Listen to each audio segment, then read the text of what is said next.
Efa ndresaka an'izay fampiavana pirenena izay ihany isika mentrim-piderana ny asa vitan'ny FFKM raha eo amin'ny sehatry ny fampiavana pirenena no asiteny hoy Andriamatoa Pierrot Rajaonarivelo tokony ararotina ny maheto ny filoha teo aloha Andriamatoa Marc Ravalomanana amin'ny fanatanterahana izany fampiavana pirenena izany ary hitarina amina sehatra ivelan'ny politika izany indrindra fa ny eo anivon'ny fiarahamoniny pirenena raha antsika toa zao manaraka izao ny faneho-kevitra. Andriamatoa Ravalomanana moa io efa hitantsika io efa hita toerana izy efa hita Madagasikara zay raha hafa akoatran'ny hoe irosotsika amin'izany fampiavana pirenena zany aloha dia tokony tsy eto angamba ny resahana zay kanefa na zany na tsy zany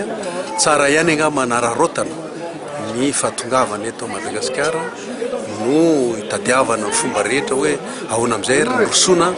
amin'izany réconciliation nationale zany. Donc angamba fa rehefa miresaka réconciliation nationale io dia avy hatrany ny eo an-tsainao voalohany dia ny mampalaza ny malagasy tsy ninona zany fa ny fihavanana zay tena mampalaza antsika malagasy ka ninona disadisa zay misy na eo amin'ny fitatana rahatany aloha na ny fiarahana amin'izao fotoana dia tokony aloha iarahana midinika izany eo